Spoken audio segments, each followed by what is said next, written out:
Okay. We're on page Tes Amid Aleph, 5 lines from the bottom. Yiboilu. Poil. Mausha Yahavhev Ba'ar. B'yoichel. Can a poil, we're talking about the halacha, that the Torah's heter for a poil to eat as he's working, which we said, again, it coincides, that chiyuv goes with when he's harvesting, when he's at Gemar Malacha, it coincides with when the chiyuv to separate meisters. But in any case, this heter for a poil to eat, can he also toast the tvua, which makes it tastier and he'll eat more? We said before that one cannot, I'm sorry, what do we say about that? Said it's allowed or not allowed? It's not, because then you're going to eat more. We said the salt. We said is also, if you're going to put it on basically make a sandwich, it will make it more attractive. I look. Toshma. Rishai Balabayis Lahashkus Pelim Yad Yayin Kadesh Lo Yoichlu Anavim Harbe. A Balabayis can feed his Pelim wine, so they shouldn't eat a lot of grapes. They're allowed to eat grapes as they're working. He can outsmart them by giving them some cheap, some cheap Moscato, whatever it is that stuff that they drink, and that way they won't be hungry. And Rishayim Pailim Latavol Pitam Betzir, the Pailim can, before they eat, they can whet their appetites by dipping their bread into some gravy, and that will cause them to eat more. By stimulating their appetite, they'll end up eating more. So, Zakta Gemara, so you see that one can take action. A pile can take action in order to make himself more hungry. So why shouldn't he be allowed to toast the grain as well? That's different. Over there, we're talking about he's doing something. It's not directly affecting the grain that he's eating. He's talking about by eating some pas with tzir, he's stimulating his appetite. That's physically unconnected to the grain. But our question is the gabi preparing the grain in a way that causes them to eat more. My Tashma. Poilin can eat the grapes at the end of the rows. Those are the best grapes. It doesn't make a difference. They can pick whichever grapes they want, even if they're picking the best ones. As long as they don't toast it.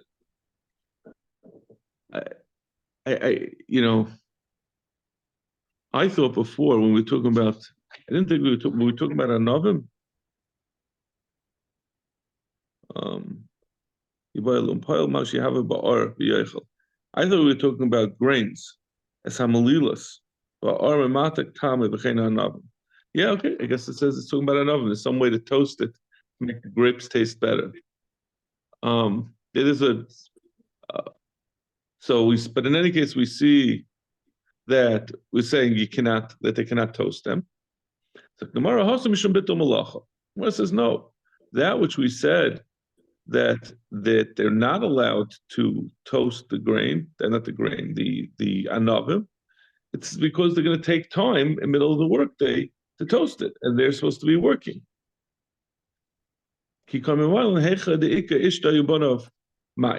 Our original question about toasting the grapes, is talking about where he has someone else to do it. His wife and his children are nearby, and they're the ones who are going to do it, so it's not going to take away any time from his work. Tashma. Person shouldn't roast it in order to eat it. He shouldn't bury it in earth. It will make it taste better. And he shouldn't smash the grapes on a rock. But he can crush it in his hands. And over there, it's also talking about. So the Gemara answered, that's also talking about B'tol Malacha. The Isser over there is also because we don't want him to take time to do it. And I'll prove it to you. If you say the Isser over there is because you're making it sweeter, What does it help by crushing it? How does that make it taste better? So tomorrow, no. It's true that crushing grapes doesn't significantly improve the flavor, but it does improve it somewhat. So if it wasn't for the svara of, you can't prove that the whole issue is because of bittul malacha, because it's possible that all these things have some element of improving the taste, and that could theoretically be the reason.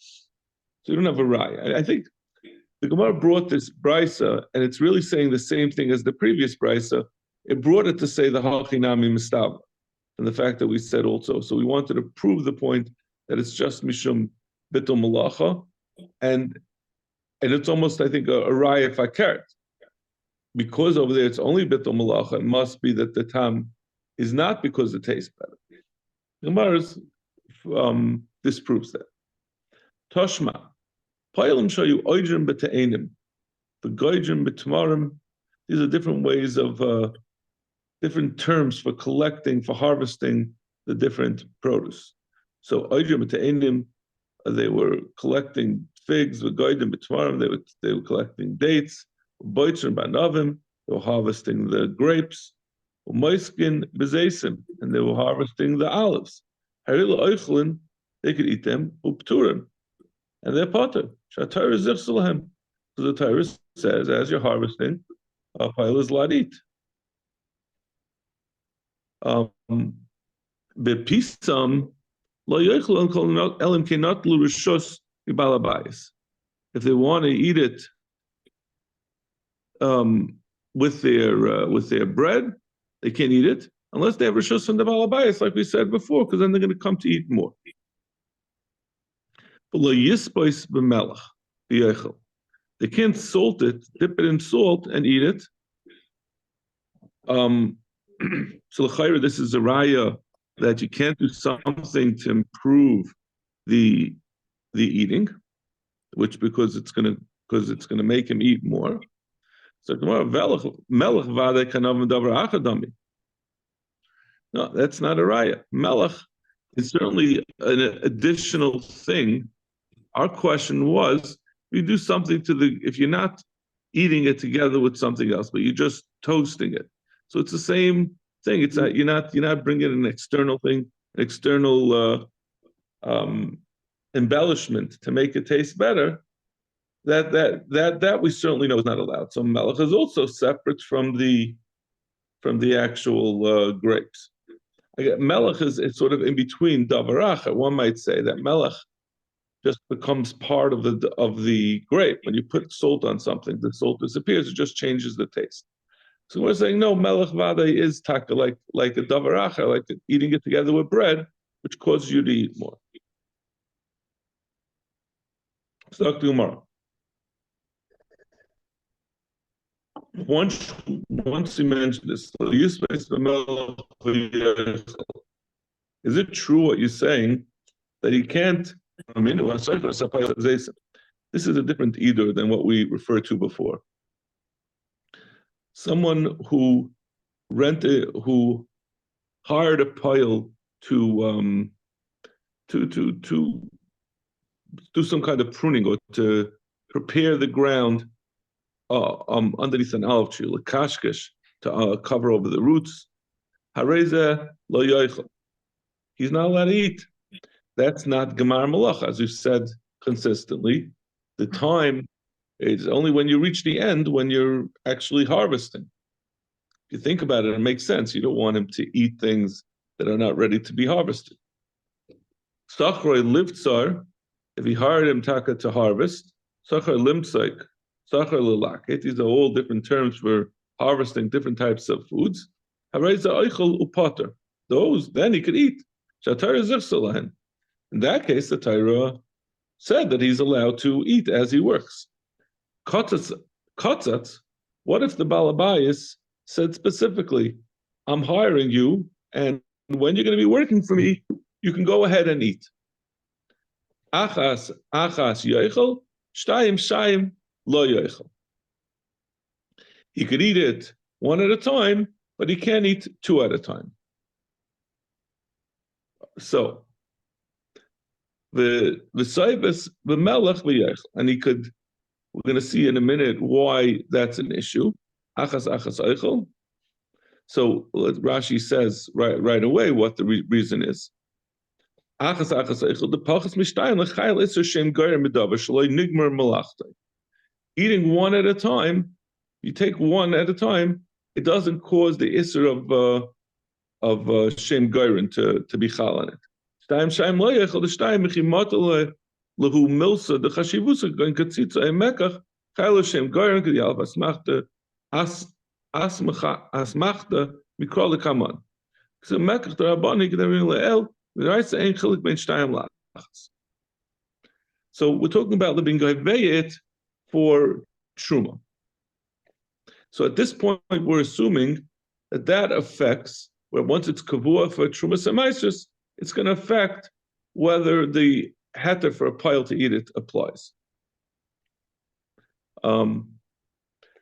Katzatz, if he made an agreement to allow him to eat it, achas yechel shtayim lo yechel, v'soives b'melech v'yechel, and he can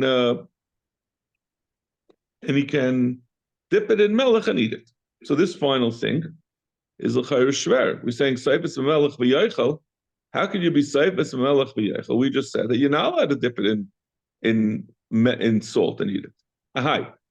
Ilay ma'seife, if we're talking about the last case, even the katzatz, since he was kaitzitz, since the owner agreed that he should eat, I'm going to back up and I'm going to say a little bit more explanation of the brisa, because I think even from the beginning we understand the achas and shtayim is talking about whether there's an isser for the pile to eat it because it's mechuyev, he has to first take off trumas semaisus.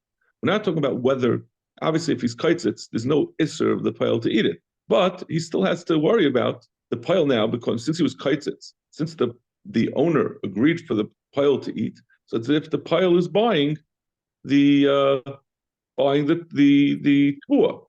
Once he's buying tuah, then the chiyuvim of trumas amaisus will apply to him.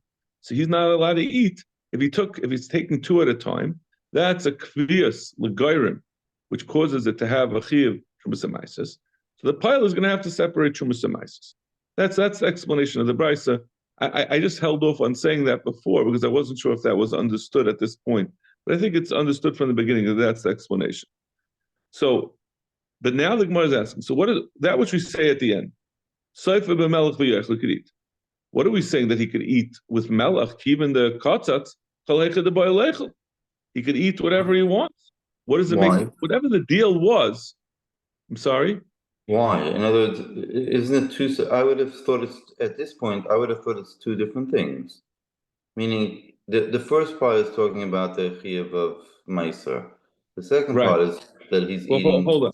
There's three separate things here, and then at the end, the brisa says you can dip in melech. And we're talking about what is that case? Does that dunking in melech to refer to? The first thing we said was about that a pile is not allowed to eat before the zman of before it's harvesting, right? If he's pruning under the olive tree, then we say, but if he's hired at the time of harvesting, he can eat. And the third thing we say, if he's katzatz, if there's an agreement with the owner. So the question is, are we talking about the third case? When we say that he's allowed to dip in melech, is that talking about the third case? The Gemara says the third case, where he's katzatz, whatever their agreement is, that's what he's allowed to do. It's subject to the terms of their contract. If the owner said you could eat, so if the Gemara seems to assume that if the owner said you could eat, you're not going to have this restriction of that he's not allowed to salt. I mean, whatever the case may be, it comes down to ordinary rules of contracting. It's not dependent on the Torah's agreement that a pile could eat. So Gemara seems to find it would be strange to say that would depend on their agreement. So Elamai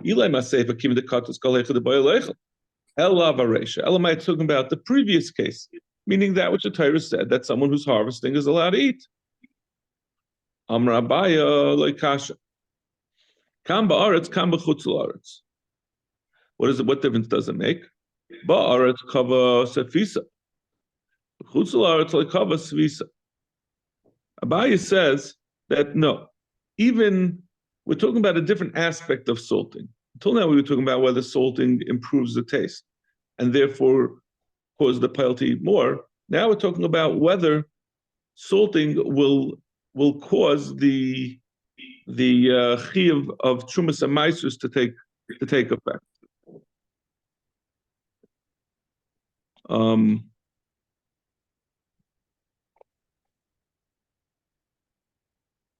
So let's see Rashi. 3 lines up in the narrow Rashi's. Kambar it's kam b'chutzlarts. It's not the Gabi, our original din that we were talking about.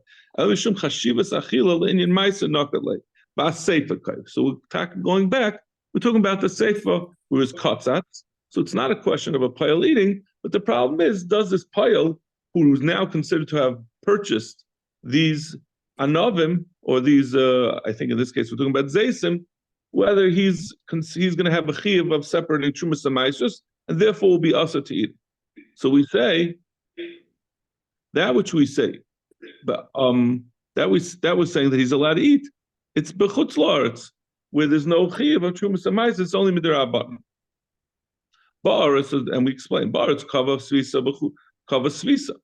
In Eretz Yisrael, salting it finishes the. It's a gemar. It's a finishing of the. It's a final step to make this ready for eating. So therefore, it's going to be make it mechuyev v'maisa. But chutz la'aretz like kavas visa. Chutz la'aretz, it's not relevant to make it off. Amar Rava. Rava says mika midi do aretz kavas visa b'deraisa. Chutz la'aretz like karetz visa umutal lechatchila. In fact, Rava, what do you mean? There's a issa to eat maisus and chutz la'aretz as well. So midrabanan, and the chum will geyser kein deraisa. So if it's going to be considered a geirin, a gemar, when you salt it in Eretz Yisrael, it should be the same thing should apply in chutz la'aretz, and you should be asked to eat it there as well. Midrabanan. Ela amarava, bein ba'aretz bein chutz la'aretz, chada loikava svisa, tarti kava svisa. He says that there's going to be 2 factors. Whether it's the same whether you're in Eretz Yisrael and chutz la'aretz. But the question is going to be: was there one? There's 2 ways. You have different ways of coming to the conclusion that is a geir. You came to a geir. So chada, if he just took one, and then he also salted it, that's not going to be kaveh svisa. Tarti, but if he takes 2, which we said tarti is we're going to bring from a pasuk. If he's taking multiple olives, then he does that with salt. That's going to be kaveh svisa. Katzatz, that's talking about a regular pile.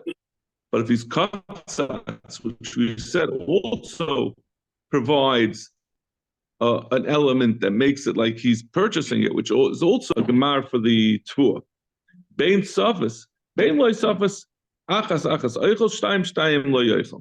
That means those shtayim in conjunction with either salting or purchasing, which in this case, purchasing, in lieu of purchasing, we have katzatz that the balabais agree that he should eat.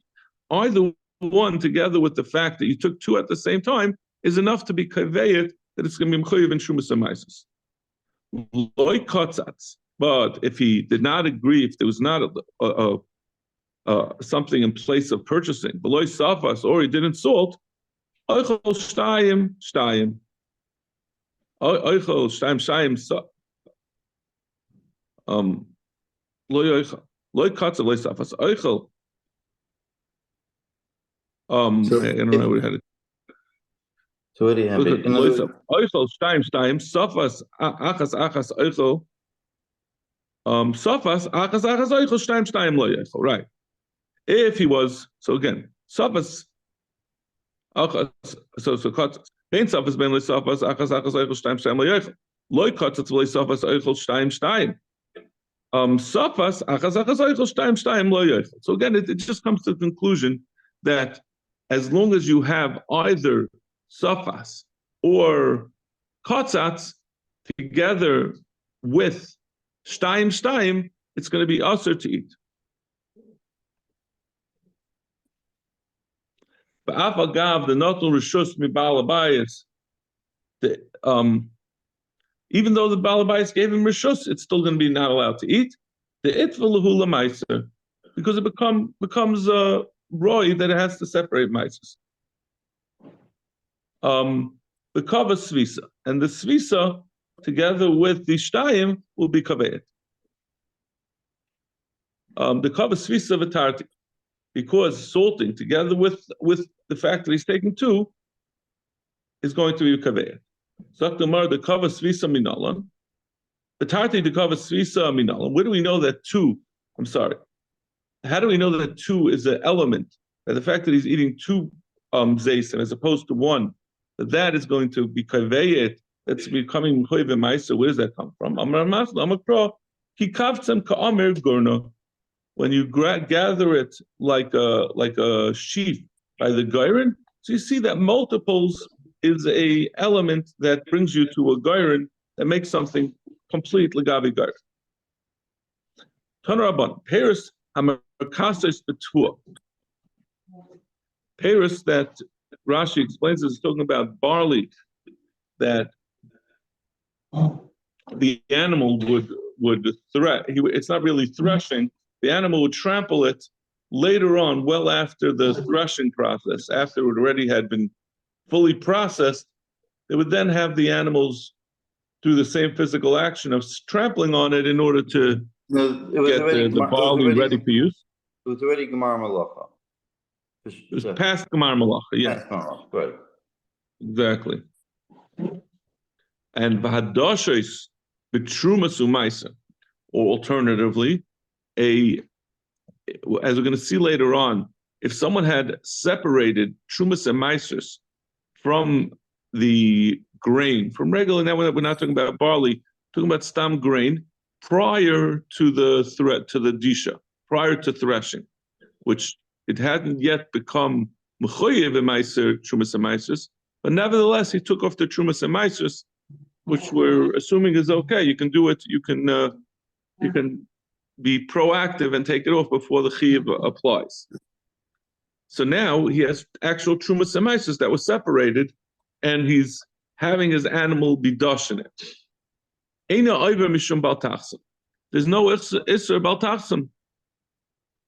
So. And Rashi explains. So the first one, as you said, it's already after the zman of threshing. We said the chiyuv, the heter for a pile to eat, which also will apply as well to the isra of leisachshon shar b'dishai. That ends when the tvua becomes a roy to take off trumas and meiser. That's the first, and that's straightforward. The second let's see the Rashi Trumas Meiser, the Stam Dayish La B'Truma Meiser Mishtoikra. The Ein Truma Meiser Stam Element Hamiruach Ve'elach Kedosiv Kedagam in Agar. So once we're not saying it's not just a matter of time.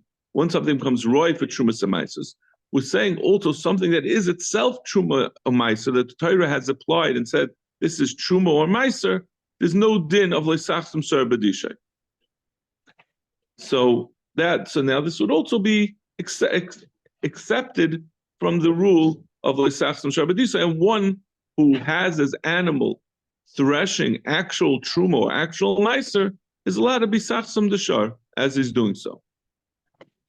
So the Brisa continues, avol mipnei maras ayin, but because of maras ayin, maybe bull ba'oiseh hamin, b'toyla b'traskel in shebepiyah. This answers my question from yesterday. He can take a feed bag and put a little bit of that feed, of whatever it is that he's threshing, and put it into his feed bag, and the animal can eat, and then there won't be a din of leisachsim. So, Vai says that one is allowed to do so. But this is all just neimaras ayin, that people won't think that he's being over on leisachsim. They won't realize that what he's threshing, this is a regular threshing. It looks to all intents and purposes like an animal threshing exactly like the Torah describes, but he puts a muzzle on it, so people will think he's being over. So therefore, we tell him he should put a feed bag, and people will not, therefore, won't think that he's being over. If Shimon Yochai, maybe Karshinim v'Toilo, he could put not the actual tfua that the animal is in midst of threshing. He could put these kashinim, which is a different kind of feed. Shakashinim yafis lamin akol, because that's the ideal food. It's the best for the animal, and therefore it's not clear if it's a machlokes or it's a pirish, but he's saying that this is also a way to, doesn't have to be the exact same food, as long as it's good for the animal, that's sufficient. Practical of Amar over a mini pars hamerachses betvua eina over mishum balsachshel. Like this is the same thing like we said from this brisa. But this brisa doesn't end as happily as the first one. We just said that there's no chiyuv of lesachsum shar b'dishay when the animal is in the middle of threshing something that was already separated as trumas and meiser. And here we're saying that there is a issur bal tachsim. Then the brisa continues. I thought it's on the second question. No, the first case, I thought it's on the second case question. Yeah, the question is on the Truma Meiser. Yeah, that is what the question is. Yeah, the first part we said it tracked the same as the first part of the brisa. That it said the same thing, but the second part is the opposite of what we just said. And then the brisa continues, a Nachri who uses the power of a Yid is not over for Bal Tachsim. Yisrael adas b'rosh shall Nachri over mishum Bal Tachsim. But a Yid who takes the power of a guy is over mishum Bal Tachsim if he muzzles it as it's threshing. In any case, kasha truma kasha maisa. We said in our original brisa that there's no isser of lesachsim when the animal is threshing truma and meiser, and over here we're saying truma and meiser he is over mishum bal tachsim. It's like tomorrow bishlam truma like kasha, but truma and truma have a teretz. Kam betruma, kam begedule truma. I could be mechalik between truma itself. Truma, like we said, the Torah was Metzia. The Torah accepted and said there's no chiyuv of lesachsim, but gedule truma, meaning if someone had truma and he planted the truma and it grew new truma, it grew new plants from those seeds. So midaraisa, it's no longer the truma. But midarabanan, they were geyser that it's treated as truma as well. But that would not, you can't say because of the rabbanon, it's now accepted from it makes it mutter in lesachsim shar b'disha. So that's a teretz for truma that we could say it's mutter when it's actual truma. This lesachsim is not a problem in actual truma. Gedulei truma, it's aser. Elamaisa amaisa kasha. V'chitei amaisa amaisa nami lekasha kam maisa kam begedulei maisa. Let's say the same teretz legabe maisa. Bishlam gedulei truma. No, gedulei truma has a din midrabanan that it's treated as truma. Ela gedulei maisa, but that which you grow from meiser and you create baby meiser. Chulaninu, it has no din meiser at all. Even midrabanan, it's not treated as meiser. The Tanan, Gedulei Tevel, but Gedulei Meiser. If someone took Tevel and he grew something with it, or Gedulei Meiser, he grew Meiser, or Gedulei Meiser Sheni, Chulin, they're treated as Chulin. They have no din Meiser whatsoever. So you don't have the teretz of Meiser and Gedulei Meiser. Ela Kasha. Haba Meiser Rishon, Haba Meiser Sheni. We could be Mechalik. It's the difference of one is talking about Meiser Rishon and one is Meiser Sheni. So the Rishonim have different pshatim. What Rashi seems to understand is that Meiser Sheni is Mammon Gavaya.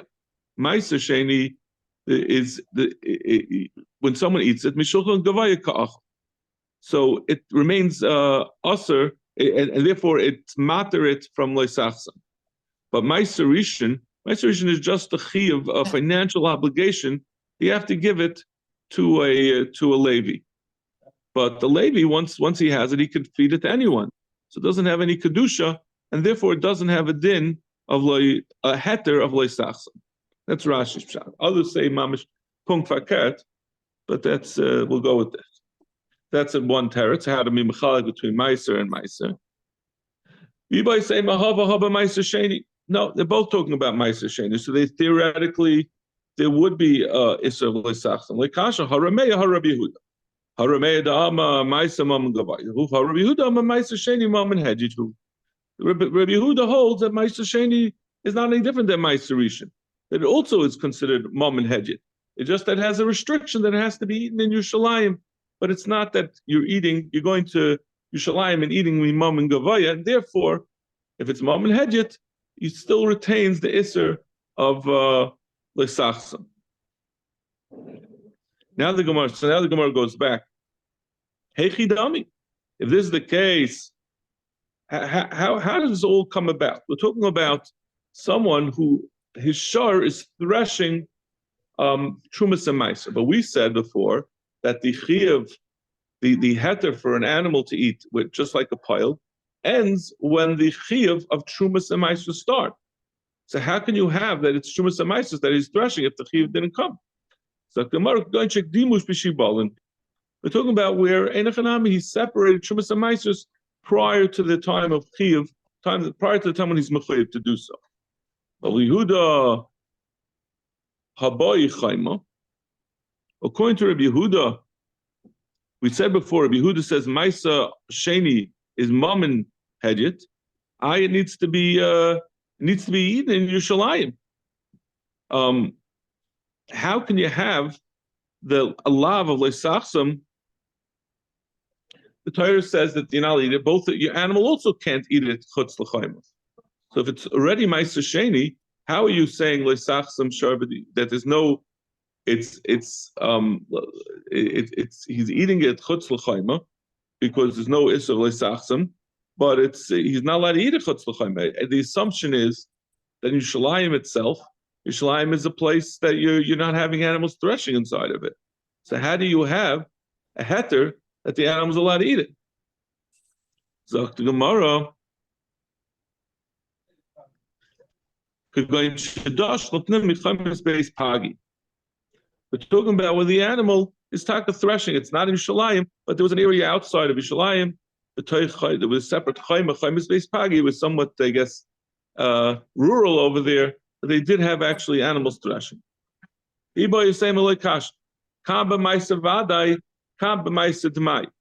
make another chiluk to explain where we say that meiser is you are allowed to be sachsim shar, where we say you can't. By meiser vada enechanami, it's also kaba meiser d'mai, something that we're not sure if it's meiser. So that meiser, it's not going to be mater le'sachsim. It's only b'derabbanan. It's like truma nami le'kasha, kamba trumas vada, kamba trumas d'mai. We could say, let's say the same teretz l'gabi truma. We said before that truma, we're talking about gedulei truma and truma. We don't have to say that teretz. We can say it's talking about trumas demai. It's going to be aser in le'sachsim. Talking about bishlama ma'aser demai ika el truma demai mi ika. Is it true that there really is demai of truma? Vatanya afu bitul es havidui. Rebbe Lazar was, I think it was who was it? Ezra, I think. Who was mevatel?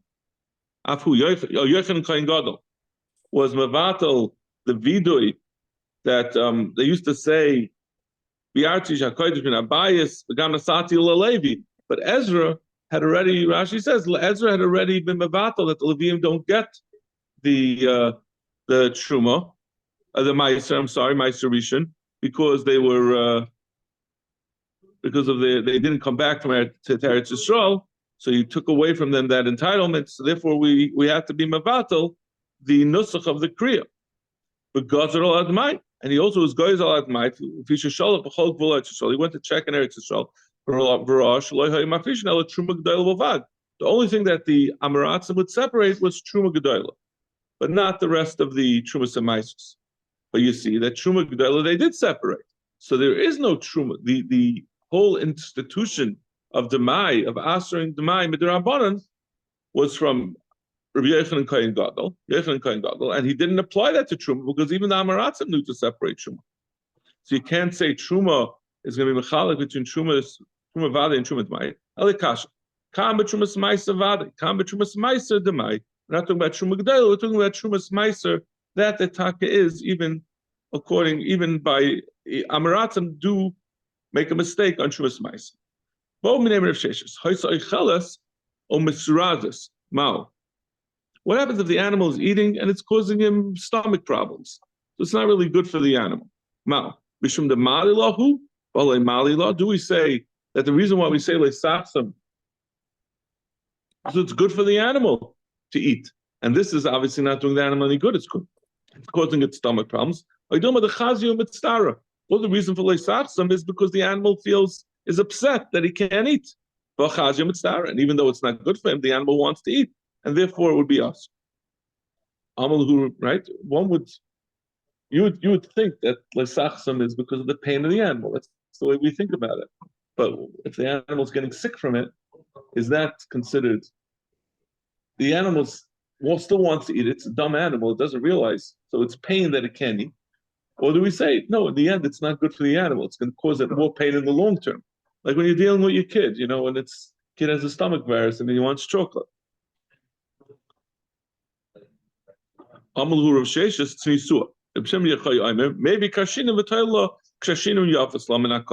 we said earlier on the Yamid, we brought a brisa so that we said that if there's midrabanon, we're talking about separate on Shumas and Maisa. There's no din of leisachsam. So you can be sachsam the shar, but you should still put a feed bag. And Rishon Ben Yochai says you could even put this type of Michael into the feed bag because that's the best for the animal. So you see that he holds that the point is you're not going to be over lifnei iver. I'm sorry, you're not going to be over maris ayin if you put something that's better for the animal. So you see that the point is what's good for the animal, not what the animal thinks it's good for it, not the animal's perception of what it wants. It's not depending on what the animal will be upset that it's not getting. It depends on what's good for the animal. So here, since it's not good for the animal, it won't be an isser of leisachsam. Shma mina mishum de mali lahu. Shma mina. Iboilu. Maush yoyim adam lenachri. What's it in the person to tell to a guy? Chasayim parasi v'doishpa. Take my you be chaysim my par and use it to thresh. As we know on Shabbos, one is not allowed to tell a nachri to do an avera for him. And in Shabbos, it's a skila. Maybe that's only Gabi Shabbos, which is an Issa skila. Awa chasima. Here you're telling a nachri to do it, and the Rishonim go back and forth about whether it's talking about the nachri to do in the Yisrael's food, or even telling the nachri to do it with his own food. Maybe you're giving it to a nachri, and the nachri is paying you rent for your animal. Can you tell the nachri, go ahead and be sachsam maisha? Is there? So, do we say the Issa of Amira Lanachri to do a Isser is only on Shabbos, which is Isser Skila? Aval Chasim Issa Lav Lo. Maybe there's no difference. The Torah said you're not allowed to tell a Nachri to do work with your animal, a prohibited work. Tashma Nachri Hadosh. So we brought from the Bryce at the end of that Bryce that we just brought. Nachri Hadosh Rosh Yisrael Eino Ev Mishum B'Sachsam.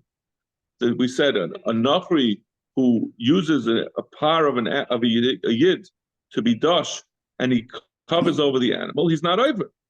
Mashmoy says he's not over. The yid is not over from the fact that the guy used his animal, but there's an isser.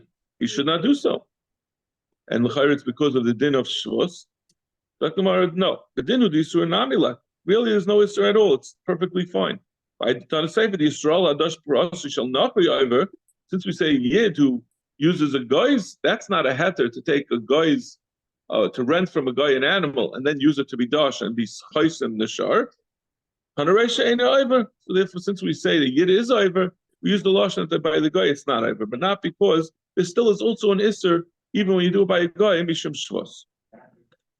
Toshma, the shalchu leilavu the shmuel. So we don't have a conclusion. Tashma, the Shochel Elavu the Shmuel. Halim Turi, these oxen, the Ganvan Aramoy, Umeganchen Yasain Mahu. What they used to do, it's better to have a bull who was made into a steer. Right? I think it's called a steer. An animal that take away the zachros from it. You castrate it, you take away the zachros, because then it's more calm and it's more able to work in the field. So it's a Issa Daraisa to do that to an animal. So what they used to do is they would say, they would wink to their friends and say, go ahead, steal my bull and make it into a steer, so it'll be better, we'll be able to do better work. So then is, what should you do? What takana should we make about the farmers that were doing this? Shalachalhu, haram is avduhu. These farmers are trying to be smart with you. Arimu alayu, you be smart on them. Use davman, force them to sell it. Amra Papa, b'nei marav esavi la krev chit kadam b'nei noyach mitzuvan al asiris. B'ka'avri mishum b'fnei ivel esiten michsh. The Papa said, in any case, we wanted to bring a raya.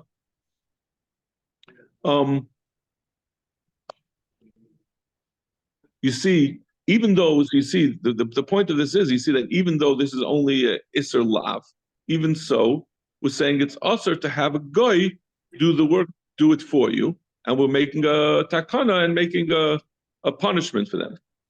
So Amar Papa, no, it's not necessarily right. They hold like Rav Chitka, the Amar Bnei Noach Mitzuvan al Asiris. He holds it's usher al Sheva Mitzvahs Bnei Noach. The guy are not allowed to be doing this. The yid who's causing the goyim to do it for him is being goyim on lifnei iver. It's a very interesting thing. There's such a thing on the Sheva Mitzvahs B'nei Noach. If you cause a guy to be over on Sheva Mitzvahs B'nei Noach, you're over on lifnei iver. Right? One might say, you see a guy and you tell him, go ahead and kill someone. And the guy does it. What does that have to do with you? So he did it. I mean, unless you tell a guy, go kill another guy. The vice versa is a lifnei iver. You're not allowed to cause a guy to be over on a Sheva Mitzvah B'nei Noach. So in any case, so this is not relevant to our question of Amir La'akam. This is because the guy himself is. Rava thought to say that which we say the punishment that we're prescribing, that they have to sell it, means they have to sell it for shchita. They can't sell it with the higher price that now it's able to be used for work. It's enough that you cause them to sell it. You don't have to go as a vite and limit them. They can only sell it l'shchita. So this din that he has to sell, if he sells it to his own son, that's not going to be yaitz to this takanas hacham that they say that they force the farmers to sell it. Sell it to his son who's a gadol. That's not accomplishing anything. What about if he sells it to his own child, a minor son? I'm sorry, you're right. Right. He's an independent adult. Certainly, that's going to be considered a full-fledged sale, 100%. But Katan who's under his thumb, one might consider that self-dealing. He's essentially still able to use that animal. Vachi also Ravashi, sorry. They argued about it. Ravashi said it's also. Ravashi said it's mutter. They used to sell to one another. They would make a deal. You get your it's obviously very schwer. These are Marema Mazutra, Amroyim. How could they do something that we said was a harama and was not well looked upon? Boy Ram Bacham. Whatever this din of Lesachsim, to that extent, can a person put a thorn into the animal's mouth? He's not putting an actual muzzle, but he's making it that it's impossible for the animal to eat by putting a thorn in its mouth. It doesn't make a difference how you do it, whether you put a muzzle or you put a thorn in its mouth. Either way, you're accomplishing the same thing. The animal can't eat. So certainly that's going to be awesome. What happened if the animal got it on its own a thorn? Do you have to take it out before it threshes? If a lion is standing outside scaring it, he puts a lion to scare the animal from eating. Again, however you accomplish the result, it's still going to be lesachsim. The lion who's standing there, can he quickly go and get the animal and start threshing because he knows the animal won't eat? Hamid ben Navi b'chutzmao. If the Taisus, you see, changes it to Ahmed ben Navi b'chutzmao, that it's talking about where the child, the calf of the cow, stood on its own outside. Can he thresh with it? Because we don't say the same teretz that it's chasim amal, you see. But he says maybe this is also not as bad. Taisus talks back and forth. If the animal's too thirsty to eat, is that chasima? Paras law katbila al gabe dishamal. What happens if he spread something over what he was working on, so the animal doesn't see it and eat it. Is that considered loisachsim? One of these at least we can answer. The Tanya.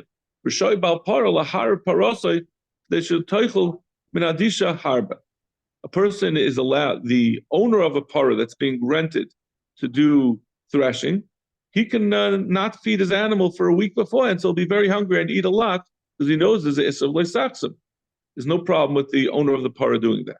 Rishai Balabais, but the Balabais can answer back.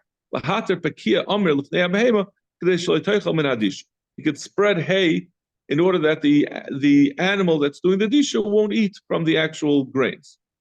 So you see that you are allowed to cover over the grain by spreading hay over it, because that's what we assume he's doing.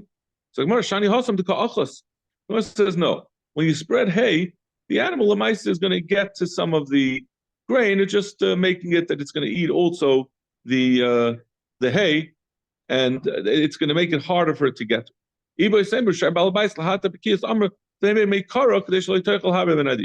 also talking about just that he's feeding it hay in advance. You made it very hungry, so I'm going to feed it beforehand so it won't eat the actual grain.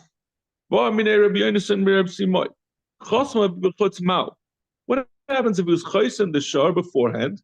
The animal was already muzzled, and now he takes it in to. He's not being chaysim it at the time of tarisha of disha. He had done it before. Shar b'disha rachmana avlah b'disha. He wasn't sachsim. He didn't do the act of being chaysim it during the threshing. Or maybe the Torah said, no, the issur is you can't do a disha while the animal is muzzled. It doesn't have to be that you put on the muzzle during the threshing. You can learn this out from your father. The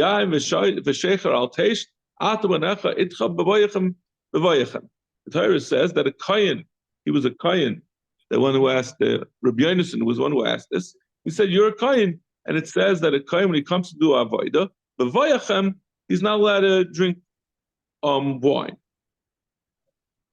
So we darshan, b'vayachem hu da'asr. Amishtam ha'ayil shari. Amishtam ha'ayil shari. Ulahavdo ben kodesh ben achayil amar rachmana. Doesn't mean that you could drink beforehand, and while you're drunk, do the avodah. The point is, you're not allowed to be drunk during the avodah. You need to be able to be mavdil between kodesh and chayil. The kohen has to be able to. Just like over there, we say that at the time that you're doing the avodah, at the time that you go into the avodah, you can't be shikar. We say the same thing over here. It's not going to help if the animal was chasam beforehand, even though it says like sakshim shar b'dishay. What it means to say is the animal should not be chasam at the time that you bring him in to do the disha. Okay, we'll stop over here and we'll continue B'ez Hashem tomorrow. Thank you. Have a great day. You too.